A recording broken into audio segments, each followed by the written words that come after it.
Hey guys, and welcome to Just Us Three, Series 2, Episode 2. Today's episode is in conversation about the LGBTQ plus community with Rachael Davies and Emily Manock. How are you guys? How is everyone? Doing great. Doing well, yeah. Really good, thank you. Really well, thank you. Real. I'm good, thanks. I'll add that on. I'm answering my own question, but... We're really excited to welcome Rachael and Emily to the episode today. So we thought a good place to start would be for them to introduce themselves, tell us a little bit about you, where you're from, your age, your jobs, and that would be a great place to start. Sure, I can go first. I'm not sure who was shooting there. Sorry, yeah. No, all good. So I'm Rachael. I'm 24. I live in Edinburgh, and I'm a journalist, a queer journalist who sometimes writes on queer issues, but sometimes writes on sort of all different kind of things. And I've been living in Edinburgh for the last year and a half, and freelancing since then. And it's going well so far, so hopefully it keeps up. Okay. What about you, Emily? Hiya, I'm Emily. I'm a student who's freelancing on the side. I'm 20, and I've written on queer issues a few times, but I also focus on disability issues and fashion. Great. Amazing. Also, I love Edinburgh, by the way, Rachael. Just got to get that out there. It's a great city, yeah. Of course, today's episode is about the LGBTQ plus community, and we thought it would be a great time to do this episode now at the end of Pride Month. So if you'd both like to share a little bit about your experiences of joining the LGBTQ plus community, if you feel comfortable doing so. Rachael, if you'd like to start. Yeah, sure. So I'm bisexual or pansexual. I kind of switch between both terms, and I've been sort of living out since I went to uni when I was 18, but I never had kind of the conventional coming out story. Like I never really sat down with my parents and told them. I just sort of started living, and I thought all of the people close to me have kind of cottoned on since then, especially with the articles that I write and all that kind of thing. Going to uni was basically the time where I found, I joined lots of Pride communities and sort of started interacting with the community a bit more. And it's been great since then. Like everywhere I go, the Pride community is always the first ones I find, the first friends I make. So, yeah. What about you, Emily? What about your experiences? So I realised I was gay when I was 15, and it sort of, mine has been more of a sort of steady multiple comings out over a period of time rather than one specific thing as well. So I sort of came out of school when I was 17 and started dating my girlfriend. Came out to my parents when I was 18, and I'm still in the process of telling my extended family, mostly because of COVID and I've not been able to speak to them in person. But yeah, it's been a very sort of steady tiptoeing out rather than flinging the doors open kind of thing. Yeah, definitely. It's nice to hear both of your stories, and they're kind of very similar from the sound of it. I may be wrong, but just one question. Were you both accepted and welcomed? I know, Emily, you've just mentioned that you're still steady tiptoeing out of it, but were you accepted with open arms when you first came out? In terms of my peer group and people my own age, yeah, everyone was cool with it. I mean, there was a little bit of homophobia when I was before I came out, when people were just being 14 and a bit bitchy, but everyone sort of grew out of it by the time I came out of school. I did struggle a lot with teachers a little bit. I kept getting sort of pulled up on PDA rules, right, unfairly, so that was a thing I had to deal with. But apart from that, everyone's been pretty supportive, if a bit surprised. But yeah, it's been good. Really. And what about you, Rachael? Yeah, I mean, in general, it's kind of similar. My peer group have all been very very supportive. The same thing sort of when I was 14, 15 and I wasn't out yet, there were all those comments of, people using the word gay is synonymous with lame or pathetic or something. It's all, it shouldn't be standard, but it kind of is. But then straight after uni, I moved to Berlin, which is probably one of the best places to be queer in the world. I would say it's very inclusive, it's very welcoming, and so that was fantastic. And I guess I noticed a bit of a difference moving back to the UK, moving to Edinburgh. Like my first night out in the pub, I was meeting some friends of friends, and so I'm in a relationship with a man. But I said that I came up in conversation that I was bisexual, and they were like, "Oh my god, how does that work? Like, how is that even possible? Does he know? Doesn't he find it weird?" Or it's just like very subtle sort of kind of biphobia, bi-erasure, of people just not really understanding how it works, which I hadn't had to deal with in a few years, because in Berlin, every other person you meet is queer in some sort of way. So I guess every time I start in a new place, you kind of never really know what you're going to expect. But as you get older, it's easier to sort of deal with it, I guess. Yeah, and I know you both briefly touched on this, but would you say that all or most of the people around you were supportive of who you truly are? Yeah, for me they were. But I'm very lucky to be in that position, I think. It's not the same for everyone, especially because I grew up in like quite a conservative area. I grew up in Surrey, so I wasn't 100% sure that everyone would be, but on the whole, my friends have been great. And as I mentioned at the beginning, I haven't really like sat down with my family and told them. I've just kind of assumed they know. But you know, I can't imagine, I don't think there would be any issues. I mean, the main reason I haven't said anything is just because I've never been in a long-term relationship with a woman or a non-binary person who I want to introduce to my parents. It's only ever been guys. It's just not really been a conversation that I've needed to broach, especially. Right. Yeah, I'd say everyone on the whole was pretty accepting of me. You get like odd little comments from people which make like people being surprised, because I'm very obviously you can't see it because our cameras are off, but I'm very femme presenting, so people seem to get confused by that, and make little comments about like not looking gay or things like that, which can make me feel a bit iffy, but I'd say that's about as far as it goes in terms of like not feeling completely accepted.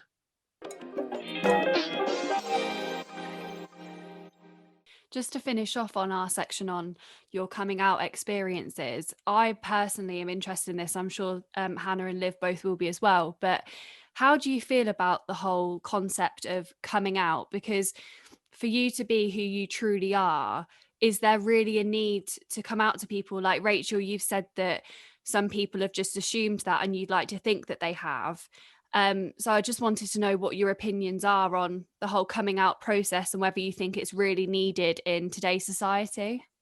I mean, I think if the individual wants to come out and they want to have that conversation with the people closest to them, they absolutely should. And for a lot of people, it's a way that you can also learn a lot about yourself. If you're planning to have that conversation with people, you're gonna force yourself to think through, you know, your identity, your sexuality, and it can really help kind of establish things and define it for yourself. And it also might change. Like you might come out as one thing when you're 18, and then realize that maybe actually you found a better definition by the time you're 24 and throughout your life. So it also isn't like a sticking point forever. But I also think that there's a lot more to queer people than just that moment of coming out. I can't remember who said it, but there was some article about queer representation in TV and movies that said the coming out story is basically how queer people interact with straight people or cis het people, but for queer people, coming out is just the start of it. Like from then on, that's your queer life and you're going to start living it, and that's the most exciting and like the more interesting part. Like coming out is just saying what you are, then you get to go out and live it. So I think that's what's more fun for queer people especially.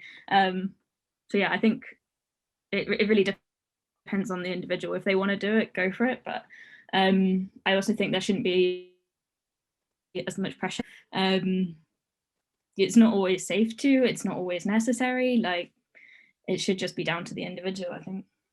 Amazing. Emily, have you got anything to add to that? Yeah, I've noticed I tend to, for me, it depends on who I'm speaking to. Usually sort of older people tend to expect a more formal coming out, so I tend to I do that, you know, people my parents' generation and above, so I found that sort of guiding them through that medium helps to, you know, broach understanding and stuff. But in terms of people my age, I've quite a few times got halfway through a story and then realised I've not told people, and it's an important detail to the story, and they're like, oh crap, oh yeah, by the way. But yeah, I think I try and sort of play it by ear as to when it's necessary. And I think, like Rachel said, it's massively overblown in the media. I've never had the conversation around the dinner table. I've come out to my parents, but it never looked like, you know, what you see in films and TV. Yeah, definitely. It's nice to hear both your experiences, and obviously kind of leading on from that, obviously, you know, with Pride Month and everything and that we've just had, do you think the month is an effective way to celebrate the community? You know, as you mentioned, Emily, you feel like the media doesn't represent it very well. So do you think the month is a better way of representing the community? I think it's awkward because I think it's definitely been co-opted by a lot of corporations who don't necessarily have LGBTQ's people at heart. But I think when queer people are in control of their own narratives and they get to use that month for themselves, then I think that can be very effective. And what about you, Rachel? Yeah, I couldn't agree more. I mean, it depends on how you go about doing it. The only times I've had fun at Pride events are when they are very clearly made by queer people. But the kind of constant logo changing of companies into rainbow things that then disappears on July 1st, it feels quite performative. And I think those kinds of campaigns are only helpful if it's backed up with something that can actually help the community. You know, donating money, raising awareness, something along those lines. If it's just kind of doing it to make money or for the sake of it, then it's not worth it. Like at the end of the day, Pride started as a riot and a protest. And I think some people forget that nowadays. Like, it's not just rainbows and celebrating who everyone is. Like, there's still a lot of countries around the world that don't have queer rights. And I think the month would be best used to kind of solve those ongoing problems rather than, you know, just adding a rainbow to your existing product. I totally agree with that. And I was going to say that as an ally of the community, although I'm not a member of it, it infuriates me when I see brands just change their logo for a month and then they never speak up about it or make any internal or external changes within their like corporations, for example. And like, it angers me enough. So I can only imagine how it makes you both feel as members of the community. Yeah, definitely. I mean, I get so many emails during Pride Month asking me to write an article or something that I wouldn't get at any other month. They only want it, you know, when it suits them. Really? Often for free. So you know, it's just very hypocritical.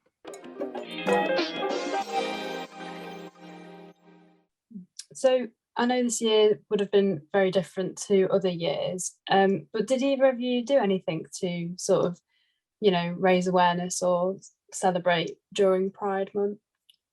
Yeah, so I entered a competition for this disability magazine called Taboo that did a Pride Month series looking at the intersection between disability and queer issues, and I got chosen as one of the pitches to be published during that month.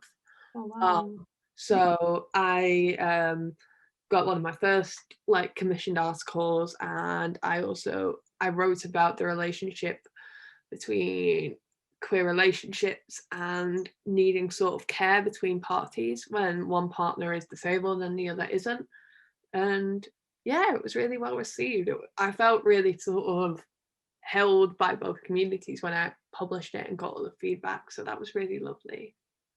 Oh, that's great. That's amazing. I was going to say, it must be such an amazing achievement to have that as your first like paid commission, because obviously it's two things intersectionally that you feel so passionately about, and you've obviously made such a great impression in both communities.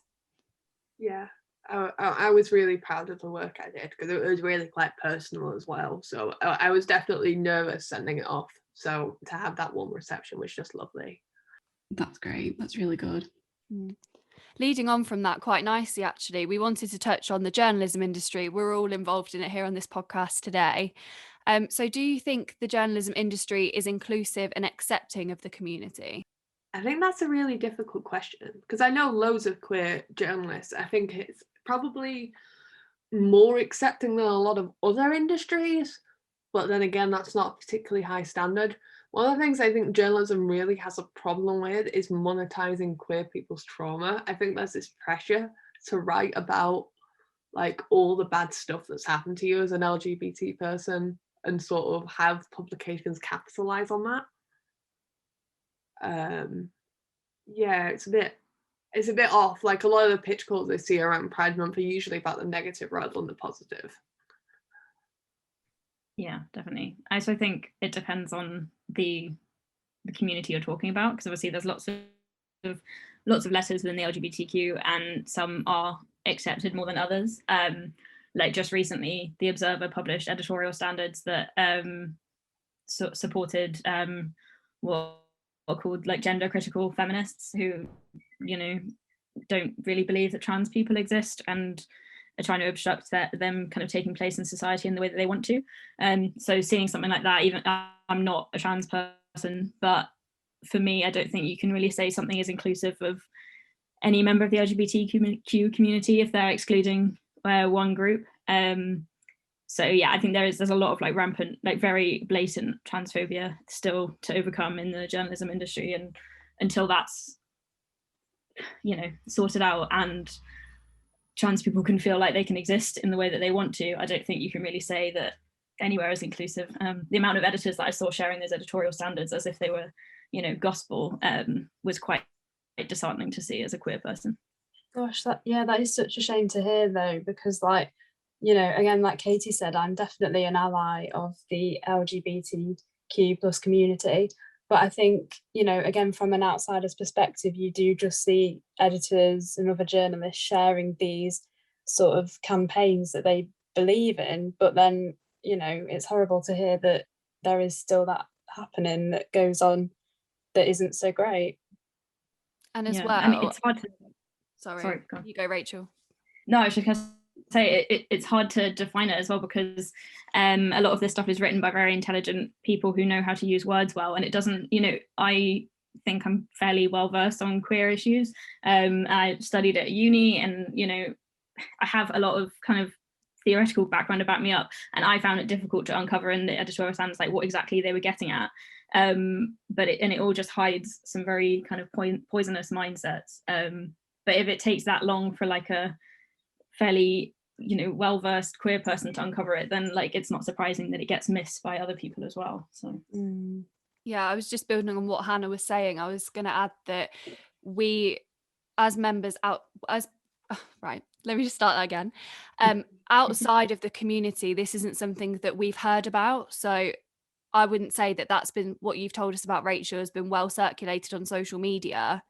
And it just goes to show that these things that we should know about, all of us, regardless of whether we're members of the community or not, and we would like to change that, but we're not hearing about it in order to make that change. And I think that's the first issue that we need to overcome, is actually raising that awareness and ensuring that things like this are circulating social media when they're not.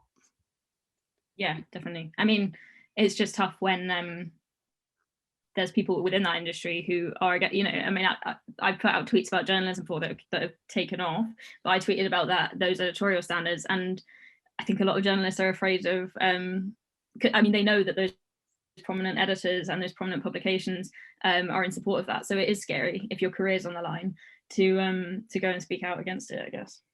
It's a shame, because you'd like to think that editors would be open to these conversations with people who could potentially be working for them in the future or who work with them now, but instead they just feel too scared to come forward about how they truly feel because it could put their career on the line. Yeah, definitely.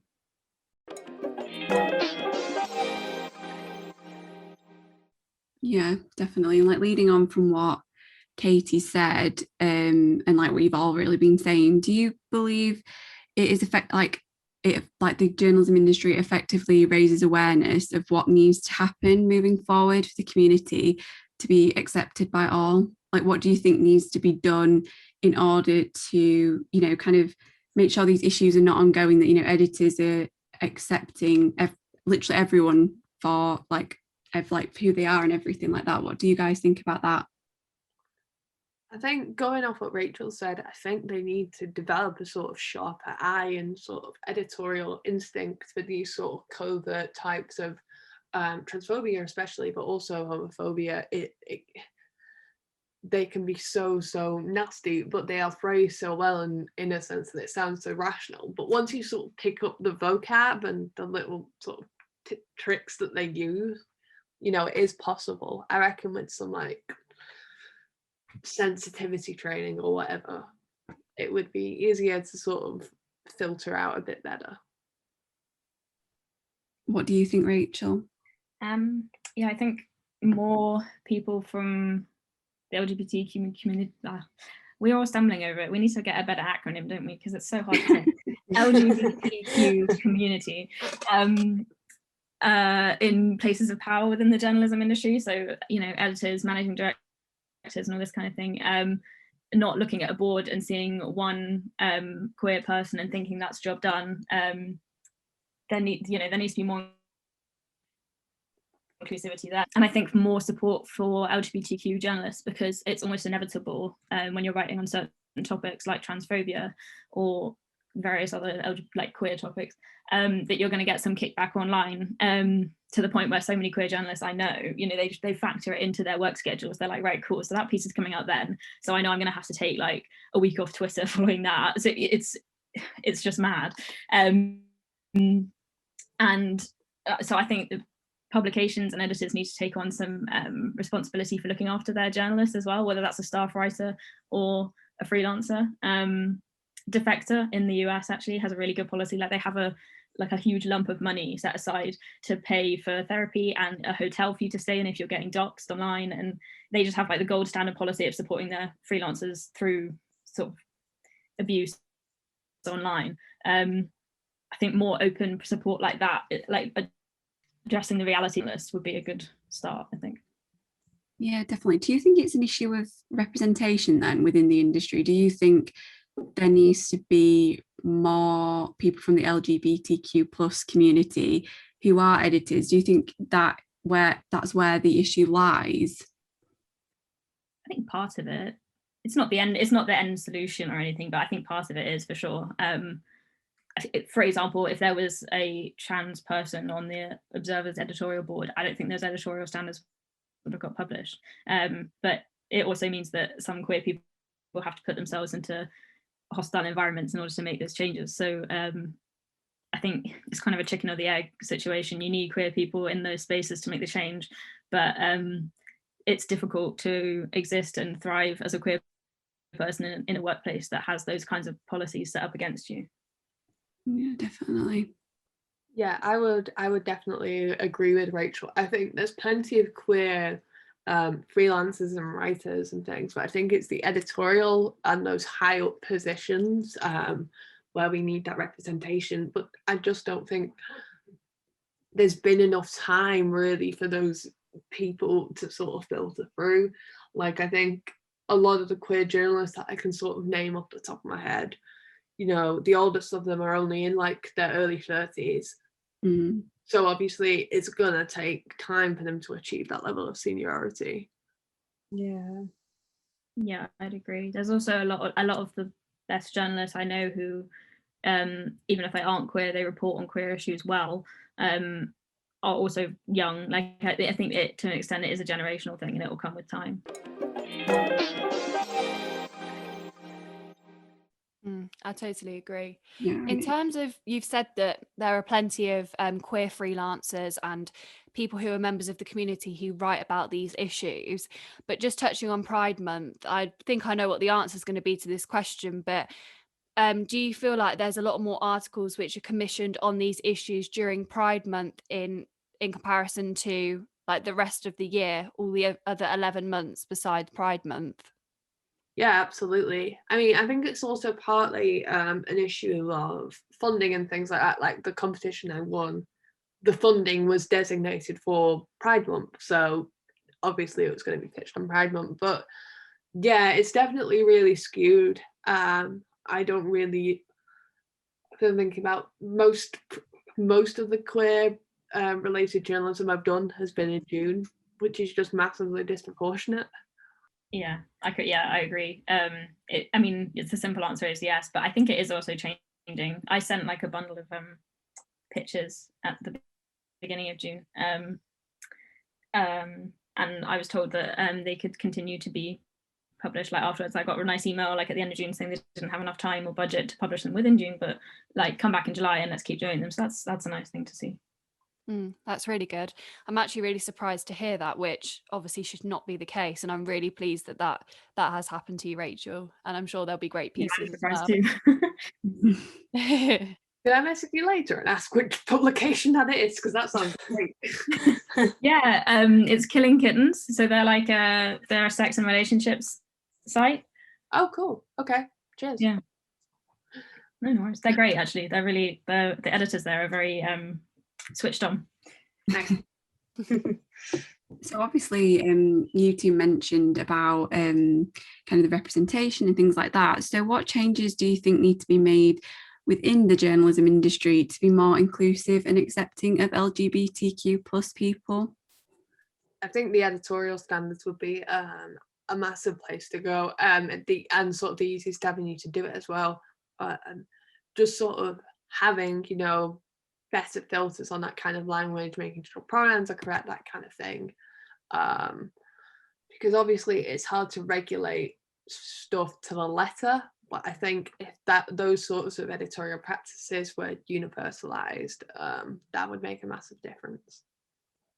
Yeah, definitely. And what about you, Rachel? What do you think?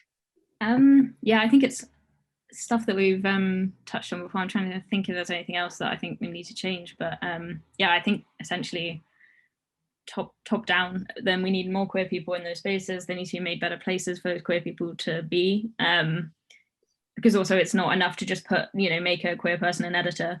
They need to then also be an environment where they don't want to just quit in 6 months because it's too difficult to work there. You know, it shouldn't be extra labor for a queer person to be an editor than it would be for like a cis het person. It should be equally as easy to enact change and have a great career. So yeah, I'm not sure how you go about doing that, but I'm hoping having more queer people around as we move forward would help. Yeah, definitely. I can completely agree with you both. And I mean, this next bit is entirely optional. You know, we don't want to make anyone feel uncomfortable, so please do not feel pressured to answer anything. But we were just wondering if either of you would be able to share sort of any discrimination you faced, because as Katie said on the episode plan, you know, we do want to shed light on the unacceptable experiences that people in the community face. But like I said, there is absolutely no pressure to answer that. If you want to share anything, feel free. Yeah, I think mine would definitely be the PDA thing that happened to me in school. I mean, it was very, very sort of subtle, and it was kind of, I didn't really sort of think about it properly at the time because I was just trying to keep my head down and, you know, do well. I very much was trying to, you know, not have it cost my support for applying to uni and things like that. But I noticed we were getting pulled up so much more than the straight couples around us, and also a lot of it was student reporting, which felt quite vicious. Sometimes even if we weren't doing anything, we got accused of that, and yeah, it was really kind of slimy and gross. Yeah. What about you, Rachel? Yeah, I mean, the most recent bit was actually article related. So I published like what I thought was like a very innocent, straightforward guide to bisexuality for a LGBTQ organization. They were kind of doing different guides for every letter and every like major sexuality or identity. And I got a lot of kickback on Twitter from mostly gay men saying that I'd misunderstood what bisexuality was and kind of redefining it for me. Apparently they knew best, but luckily I had quite a lot of I didn't engage with it at all because I kind of learned that Twitter is not the place to have meaningful discussions. Like, you're most likely not going to change anyone's minds, but there were lots of bi people who came to my aid and sort of had the arguments for me, which was nice. I'm glad they felt comfortable doing so, because I think they made some excellent. But yeah, so I think that kind of just shows that it's not always from the outside of the community. That's why I think you really need to address like that within the LGBTQ community, there are so many different groups, and they each have their own issues to overcome and challenges that they face. So yeah, I think that's also another step in the right direction for journalism. Just going back to the point before, it's like to start appreciating that like queer people are not a homogenous group, and intersectionality is very important. So, you know, race, whether you're trans, whether you're bi, gay, lesbian, whatever, like that's all going to have like a different effect on your identity. I mean, and Emily written about the intersection between disability and queerness, like that also plays a role. So yeah, I guess appreciating that just being queer doesn't mean that everyone's going to be the same within that community.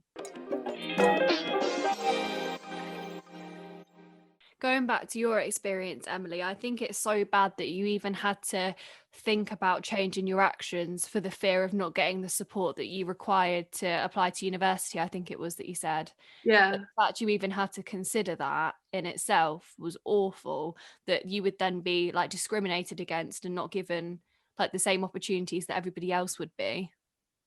Yeah, I was really scared because basically I'm a student at Oxford now, and the person who was like in charge of our sort of Oxbridge applications was also the head of sixth form, who was the one who was mostly sort of pulling us up. Yeah, I mean, I do think she still doesn't like me, but I did manage to get there in the end, thankfully. My languages department did a lot of the support and picked up a lot of her slack, so that helped a lot. But yeah, it was just really scary. You feel like you're being watched all the time, which can make you feel like really paranoid, and it's a really odd and uncomfortable feeling, and it's really difficult, I found, to explain it to people outside of the community. It's just this constant discomfort all the time. How do you feel now you're at university, Emily? Has your experience changed? Oh, uni's been so much better. I mean, there's plenty of queer people at Oxford, particularly at my college.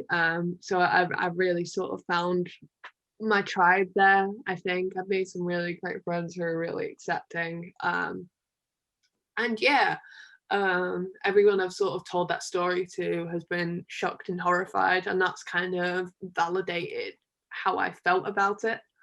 Yeah, I'm really sorry, Emily, you've had to, go through that, and it's made you feel like that that should not happen. And obviously, as Hannah and Katie have mentioned, we are allies to the community. So what is the best way to be an ally to the LGBTQ plus community?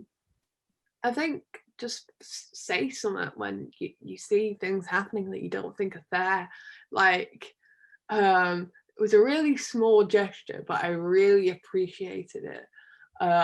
We were on a school trip once for A-levels, and although the straight girls started holding hands and being like, oh, it's PDA, innit? And it showed how ridiculous it was. And yeah, that kind of thing was helpful, just sort of making a fuss, because most people display that kind of behavior because they think they can get away with it. Yeah, definitely. What about you, Rachel? How do you think we can all be better allies, really? I think just be aware that it might make you feel uncomfortable, or it might even be upsetting for you, but it's like unlearning kind of the things that we're taught how our society should be is an uncomfortable process, and it's not necessarily the job of the LGBTQ people around you to make you feel better about that. Like a prime example that I hear all the time is for if you've misgendered someone and they correct you on their pronouns, just say you're sorry and then move on. Like, don't make a huge deal out of it, and don't expect that person to be like, oh my god, no, it's totally fine, like, don't worry about it. Just like realize you've made a mistake, address it, and then move on. You don't need to, it can feel icky in the moment, but just use it as a learning opportunity and go with it. So yeah, like it's a very complicated thing to sort of unlearn stereotypes or make proper change. So just be prepared to sort of take on that discomfort. And if anything, I think it's a good thing, because I think it's showing that something is changing, and that you're confronting something that maybe wasn't quite right in the first place. So just lean into the discomfort. Something I think is a really important thing for those who are listening to consider is that it's not the members of the LGBTQ plus community's job to educate you. It's very easy to go and educate yourself on these things, and we should be taking the time to find out more. Like, it isn't your job to tell us about it. And as well, like, it's important that we have these conversations with like family members or friends who potentially, like, if they say something which isn't on, just to pull them up on it and have those difficult conversations. I think like that's something I've learned over the years, which is a really important takeaway and a really important thing to do, like, to be an ally. Definitely. Yeah, I agree. One thing to add to that is, like, just think about it in the way of, if you can have an awkward conversation with a family member who said something homophobic or not quite right, that's one less conversation that hopefully a queer person has to have about their own identity.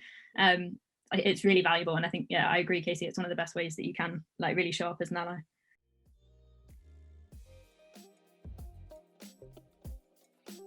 Amazing. I think we'll round the episode off there if everyone's happy to. It's been such a pleasure to have Emily and Rachael on this episode with us, and we'll be sure to leave their like Instagrams or Twitters or any social media and websites they'd like us to link in the podcast description. But yeah, we've really enjoyed today's episode. I know I speak on behalf of the three of us when we say that, but yeah, it's been such a pleasure, and thank you for joining us. Thank you. Thank you for having us. Oh, it's been lovely having you both.